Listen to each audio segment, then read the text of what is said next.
नमस्कार, बहुत स्वागत है आपका भारत 24 के इस खास कार्यक्रम जनता के मूड में। आपके साथ मैं हूं पलक प्रकाश। भारत 24 का कारवा आप पहुंचा है प्रसिद्ध दार्शनिक ओशो की नगरी गाडावारा में।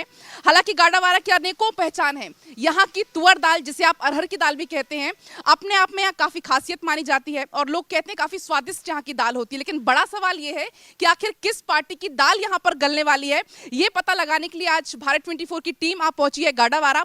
और यहाँ के कई ऐसे मुद्दे हैं जो हमेशा ज्वलंत रहते हैं और साथ ही ये अभी काफी हॉट सीट बनी हुई है, क्योंकि बीजेपी ने जब लिस्ट जारी की और उस लिस्ट में कई ऐसे नाम आए चौंकाने वाले। उसमें एक नाम था सांसद राव उदय प्रताप सिंह का, जिनको बीजेपी ने यहां से उतारा है। तो दोनों ही पार्टियों में काफी कड़ी टक्कर है, लेकिन दाल यहां पर किसकी गलने वाली, ये पहले आप बताइए। देखिए, दाल अभी तो कहना बड़ा कठिन है, क्योंकि यहाँ की जो राजनीतिक परिस्थितियाँ हैं, जातिगत समीकरण बड़े हावी होते हैं। यहाँ कौरव मतदाता, ब्राह्मण मतदाता, उसके बाद राजपूत और गुर्जर मतदाता, ये डिसाइडिंग होते हैं। जिस तरफ ये जाते हैं वहीं पे होता है। और ये इस बार जो भाजपा ने राव उदय प्रताप सिंह जी को यहाँ से चुनाव मैदान में उतारा है, तो कहीं ना कहीं माहौल बनाने के लिए। परंतु यहाँ बड़ा एक असमंजस की स्थिति है, भीतरघात की स्थिति। कौन किसके साथ मन से है और कौन आधे मन से है, और ये बड़ी सवाल। और इसी सवाल पर हम चर्चा भी करेंगे। मेरे साथ गेस्ट का पैनल यहाँ पर मौजूद है। आपसे पहले रूबरू उनको करा देती हूँ। बीजेपी से अनूप जैन जी मौजूद है, बहुत बहुत स्वागत है सर आपका भारत 24 पर। कांग्रेस से मोना कौरव जी मौजूद हैं, आम आदमी पार्टी से तरुण सेन जी, और साथ ही सीनियर जर्नलिस्ट हैं कौशलेंद्र श्रीवास्तव जी। बहुत बहुत स्वागत है आप सभी का भारत 24 पर। आपसे मैं पहले यहाँ के राजनीतिक समीकरण जानना चाहूंगी। गाडावारा ने कितना विकास किया है और कितने की गाडावारा को दरकार है, वो आप समझ आइए। देखिए, गाडावारा का एक स्वाभाविक विकास हुआ है। हम सिर्फ नाली और सड़क को बना देना विकास की परिभाषा में नहीं ले सकते। हम जो ड्रीम 21वीं सदी की जो ड्रीम का हमने शहर के विकास की कल्पना की थी, वो शायद अभी हम उससे बहुत दूर हैं। और इस बार के घोषणा पत्र में हम ये देखना चाहेंगे कि दोनों पार्टियां हमारे उस स्वप्न को, हमारी आम जनता के उस स्वप्न को कितना पूरा कर पा रही हैं। मेडिकल कॉलेज नहीं है, तकनीकी महाविद्यालय नहीं है, और तो और हम गाडावारा को जिला बनाने की मुहिम छेड़े हुए हैं। इसमें यदि राजनीतिक दल सपोर्ट करते हैं तो गाडावारा जिला। ये कुछ अहम मुद्दे यहाँ से उठाए गए हैं। कॉलेज नहीं है, देखा जाता है यहाँ पर निर्भर लोग होते हैं नरसिंहपुर के ऊपर, निर्भर लोग होते हैं जबलपुर के ऊपर। लेकिन गाडावारा अपने आप में अब तक क्या विकास कर पाया है? एनटीपीसी भी यहाँ पर खुल चुका है, लेकिन एनटीपीसी खुलने के बाद भी गाडावारा में वो विकास नहीं जो होना चाहिए था। देखिए, आपका जो है जनता का मूड देखने का है, और लोकतंत्र में जनता का मूड देखा जाता है 3 बिंदुओं को लेके। एक बिंदु होता है नेतृत्व, एक नेतृत्व की नीयत, और एक उसके संघर्ष की क्षमता।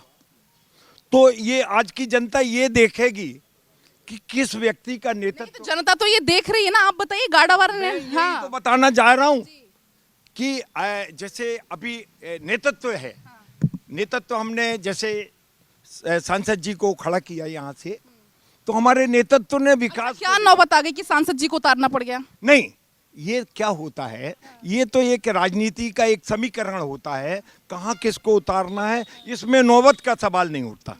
आपको क्या नौबत आ गई बीजेपी की ऐसी? ये देखिए, सबसे पहले तो गाडरवारा के जो मेहनती कार्यकर्ता थे भाजपा के, सबसे पहले तो भाजपा संगठन ने उनका अपमान किया है। जो पिछले 5 साल से लगातार पार्टी के लिए संघर्ष कर रहे थे, उन्हें दरकिनार करके एक बाहरी व्यक्ति को अचानक से। तो बताइए, जिनके टिकट काटे उनमें असंतोष तो है? जिनके टिकट काटे उनमें असंतोष है, उनका असंतोष कैसे दूर करेगी पार्टी? अरे राहुल गांधी कहाँ से खड़े हुए, वहाँ उनका कौन सा क्षेत्र है? अभी आप यहाँ की बात करिए ना, अभी हम यहाँ खड़े हैं। यही कह रहा हूँ, ये समीकरण होते हैं और राष्ट्रीय नीति के अंतर्गत होते हैं। हाँ, ये केवल गाडावारा विधानसभा का प्रश्न नहीं है, हमें मध्य प्रदेश में सरकार बनाना है। हम ये समझ रहे हैं कि हमें कहाँ किस व्यक्ति को देना। ये तो शतरंज का खेल है, कहीं हमको घोड़े को चलाना पड़ता है, कभी हाथी को। अच्छा, कांग्रेस ने क्या दिया है गाडावारा को? क्या विकास कर पाया कांग्रेस, क्या लगता है आपको? जिस एनटीपीसी के बारे में आप सवाल कर रही हैं, वो कांग्रेस की देन है। लेकिन एनटीपीसी दे जरूर दिए, लेकिन जो विकास होना था एनटीपीसी के बाद, वो गाडावारा में नहीं दिखता। मैं यहीं की हूँ, मुझे पता है। गाडरवारा का दुर्भाग्य है कि यहाँ पर भाजपा की सरकार है।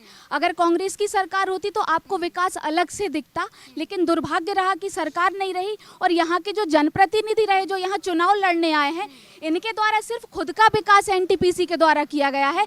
एनटीपीसी के द्वारा गाडरवारा शहर को, यहाँ तक कि मैं चीचली की बात करूं, जिसके आंगन में एनटीपीसी बना है, चीचली में आज तक कोई विकास नहीं। चलिए इस मुद्दे पर अभी मैं आपके पास आऊंगी, आपके पास भी मैं आऊंगी, लेकिन पहले आम जनता का मूड जानना सबसे ज्यादा जरूरी हो जाता है कि उनके मन में क्या है, गाडावारा के दिल में आखिर क्या है। जरा आप बताइए, गाडावारा की क्या वस्तु स्थिति है? क्योंकि देखो, पार्टियों का तो क्या है, बयानबाजी का दौर चुनाव आते ही शुरू हो जाता है। नहीं, आप बताइए। गाडरवारा जो है विलक्षण प्रतिभाओं का शहर है। जैसा कि आपने बताया कि ओशो रजनीश यहाँ से हैं, आशुतोष राणा प्रसिद्ध फिल्म अभिनेता गाडरवारा से हैं। यहाँ की दाल भी पूरे विश्व में प्रसिद्ध है। अच्छा, दाल की जो ब्रांडिंग का काम था, क्या वो रंग लाई है? नहीं, अभी नहीं, अभी तो होल्ड पर है वो। इसके बहुत पहले ये गाडरवारा की दाल प्रसिद्ध थी। लेकिन आप जो विकास की बात कर रहे हैं ना गाडरवारा का जो विकास है, अभी तक ऐसा कोई पॉलिटिशियन नहीं आया जिसके दिमाग में गाडरवारा का कोई मॉडल बनाने की कोई योजना हो, कोई अच्छा प्लान हो। तो जितना भी विकास हुआ वो स्वाभाविक रूप से हुआ है। अच्छा, स्वाभाविक रूप से विकास हुआ है, ऐसे गाडावारा ने कोई विकास नहीं किया। आप बताइए, आप यहाँ लोकल हैं? जी हाँ, आप बताइए गाडावारा का क्या विकास बोलता है? मैं पिछले 40 वर्षों से राजनीति में था, लेकिन मैंने राजनीति छोड़ दी, और सिर्फ इसलिए छोड़ दी कि जितना भी 40 वर्ष 50 वर्ष का समय है वह समय व्यर्थ चला गया और वो जनप्रतिनिधि व्यर्थ चला। गाडावारा क्या चाहता है, अब ये बताइए। गाडरवारा में कोई विकास नहीं हुआ, बल्कि जिले में कोई विकास नहीं हुआ जो हम अपेक्षा रखते थे। ये हो सकता है कि वे अपने मन में बोले कि हाँ ये विकास हो गया, लेकिन विकास हुआ नहीं है जो अपेक्षित था। इतने तो इस सवाल का जवाब आप दीजिए, फिर मैं आपके पास आ रही हूँ। क्यों अपेक्षित है अब तक? देखिए, ये सवाल हमें कहीं ना कहीं पहले भाजपा से करना चाहिए, क्योंकि जिसकी अभी वर्तमान में भी आप हैं, भाजपा से तो हम सवाल कर ही रहे हैं। वर्तमान में हमारी विधायक है, विधायक के द्वारा लगातार मांग की गई, यहाँ तक कि एक सिटिंग एमएलए को सरकार से अपनी मांगों के लिए धरने पर बैठना पड़ता है। ये लोकतंत्र की खूबसूरती तो कभी नहीं हो सकती।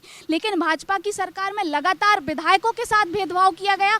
हमारी विधायक 1 महीने तक धरने पर बैठी, यहाँ तक कि उनके पति का स्वास्थ्य तक उस दौरान खराब। इसका जवाब मैं आपसे लूंगी, लेकिन आप बताइए, बीजेपी को सुन लिया, कांग्रेस को सुन लिया, आम आदमी पार्टी का क्या स्टैंड? आम आदमी पार्टी आएगी, गाडावारा को क्या मिलेगा या नरसिंहपुर को क्या मिलेगा? यदि आम आदमी पार्टी आती है तो आम आदमी पार्टी का, जैसे कि आप लोग जानते हैं कि अच्छा स्वास्थ्य, अच्छी शिक्षा और जो रोजगार जो है, एनटीपीसी खुलने के बाद भी यहाँ की जनता को रोजगार नहीं मिल पाया उचित, उसके लिए हम संघर्ष करेंगे। अच्छा, आप संघर्ष करेंगे। चलिए, कुछ महिलाओं से थोड़ा पहले मूड जान लेते हैं। आखिर महिलाओं का मूड क्या है? क्या लग रहा है आपको इस बार, बीजेपी कांग्रेस? जिस पार्टी ने महिलाओं को सम्मान दिया, महिलाओं का जितना ध्यान रखा, सारी योजनाएं महिलाओं के लिए की, महिलाएं उसी को वोट देंगी। हम लोग जाते भी हैं तो हर महिला खुद से कहती है जो प्रचार हमको करना चाहिए वो महिला खुद कर रही है। आपको क्या लग रहा है, बीजेपी या कांग्रेस? बीजेपी। क्यों बीजेपी? क्यों? क्योंकि हमारे नारी सम्मान। गाडावारा कैसे जीतोगे बीजेपी से? महिलाएं जिताएंगी, हमारी बहनों के द्वारा जीतेंगी, महिलाएं जाएंगी। अच्छा, क्या कह रही हैं आप? अभी जैसे एक सवाल बार बार उठता है, बाहरी प्रत्याशी। मुझे तो लोगों की मानसिक स्थिति पर शर्म आती है कि जो व्यक्ति आपके क्षेत्र का 15 साल से सांसद है वह पहले तो बाहरी व्यक्ति हुआ कैसे? और नहीं, सांसद जी लाइमलाइट से तो दूर रहते हैं। अब बताइए, लाइमलाइट में आएंगे? सवाल ही नहीं है। अब तो उतरना पड़ेगा ना, घर घर जाना पड़ेगा। उतर चुके हैं। आप ये देखिए, सांसद होके पिछला चुनाव वो 70,000 वोटों से विधानसभा जीते। अगर वो करीब नहीं होते, जनता के कार्यकर्ताओं के करीब नहीं होते, तो 70,000 से कैसे जीत जाते? अब रहा सवाल ये कि पिछले समय कांग्रेस ने क्या किया। निश्चित तौर से जो प्रत्याशी जीता था वो संघर्ष की दम पे जीता था, और उस समय भी उन्होंने भाजपा सरकार थी और संघर्ष के माध्यम से बहुत कार्य कराए थे। लेकिन अब वो संघर्ष बंद हो गया। अब आम लोगों से थोड़ा मूड जाना ज्यादा जरूरी है, हालांकि बयानबाजी का दौर तो क्योंकि चलते रहते हैं। बताइए, क्या लग रहा है इस बार, बीजेपी या कांग्रेस? इस बार बीजेपी। क्यों बीजेपी? क्यों से बीजेपी जीतेगी, क्योंकि बीजेपी ने जो विकास के कार्य किए हैं, और जो इन 15 महीने में कांग्रेस ने जो बंटाधार किया था इस पूरे प्रदेश का, उसका असर है पूरे प्रदेश। आपको क्या लग रहा है, बीजेपी या कांग्रेस? बीजेपी। क्यों? नीति और नियत। पिछली बार तो यहाँ नहीं जीत पाए। नहीं, तो पिछली बार वो जो नेता का संघर्ष था उसका व्यक्तिगत संघर्ष था, वो पार्टी नहीं जीती थी, वो नेता का व्यक्तिगत संघर्ष था। आपको क्या लग रहा है, बीजेपी या कांग्रेस? मैं एक बात कहना चाहता हूँ। कहिए। भारतीय जनता पार्टी और कांग्रेस। भारतीय जनता पार्टी 3.5 वर्ष से पिछले अभी है, और कांग्रेस ने 15 महीने शासन किया। इनका काम घर घर तेरा ही खाना नहीं है, और ना ही शादी विवाह में जाना बड़े नेताओं का। इनका काम है प्रशासन। तो क्या लग रहा है, कोई तीसरा आएगा क्या इस बार? नहीं, प्रशासनिक। थोड़ा जल्दी, समय की कमी, जल्दी बोलिए। प्रशासनिक स्तर पर अधिकारियों का पर नियंत्रण रखना। परंतु पिछले 5 साल से यहाँ पर ऐसे लोग आए जिन्होंने पूरे क्षेत्र को लूट लिया। पूरे क्षेत्र को लूट लिया 5 साल में, ऐसे लोग आए, इनका कहना है। मेरा कहना, पहले एक बात हो रही थी विकास की। मैं भारतीय जनता पार्टी के नेताओं से पूछना चाहता हूं, इन 20 साल का शासन आपका हो गया, गाड़ावारा में जितना विकास की बात कर रहा है, एक पुल अगर इनने बनाया इनसे पूछ लो, गाड़ावारा से लगी रोड अगर इनने एक बनाई हो तो इनसे पूछ लो, एक भी सरकारी बिल्डिंग इनने बनाई हो तो इनसे पूछ लो। सिर्फ ये दुर्दशा बता रही है, स्वागत गेट है और इस प्रकार की रोडों की यह दुर्दशा बता रही है कि इनने क्या विकास किया। दुर्दशा का कौन जिम्मेदार है? जिस दुर्दशा की ये बात कर रहे हैं, कौन जिम्मेदार इस दुर्दशा का? इस दुर्दशा का केवल कांग्रेस जिम्मेदार है। वो कह रहे हैं आप जिम्मेदार हो, आपने क्या किया? आपने केवल कांग्रेस 5 साल से विधायक जीती, संघर्ष के बूते बैठी थी। यदि ये रोड है तो कहाँ पे संघर्ष किया है? जो काम हो रहे हैं, और भाई साहब कहते पुल नहीं बना, स्टेशन जाइए, इस पूरी लोकसभा क्षेत्र में 8 ओवरब्रिज बन रहे हैं जो पूरे देश में रिकॉर्ड है। क्या कह रहे हैं, क्या कह रहे हैं? देखिए, ओवरब्रिज 5 साल से बन रहा है और 5 साल और 2 बार। दूसरी बात, देखो पहली बात तो ये है कि अभी विधानसभा की अपन बात करें तो गाड़ावारा क्षेत्र को उपेक्षित किया जा रहा है लगातार। गाड़ावारा को जो कुछ दिया है वो कांग्रेस ने दिया है, चाहे नई दिल्ली ट्रेन दी हो, चाहे एनटीपीसी दी हो। अब बात अपन ये करें, आपका कहना है कि सौतेला व्यवहार हो रहा है गाड़ावारा के साथ, ऐसा क्यों हो रहा है? गाड़ावारा के साथ क्या बता दूं, इनको आइडिया नहीं है, वो हाई कोर्ट के कारण रुका हुआ है, वहाँ एक पर्सनल जमीन दबी हुई। लेकिन ये आप बात मानते नहीं मानते कि गाड़ावारा में जो स्वास्थ्य सुविधाएं होनी चाहिए, एक तरफ तो जिला बनाने की मांग उठ रही है, तो लेकिन नरसिंहपुर पे क्यों निर्भर है यहाँ की जनता? 100 बिस्तर की हॉस्पिटल घोषित हुई है, आने में समय लगेगा। 100 बिस्तर की हॉस्पिटल, कॉलेज की स्थिति, हाँ पहले शिवराज सिंह जी आए तो 100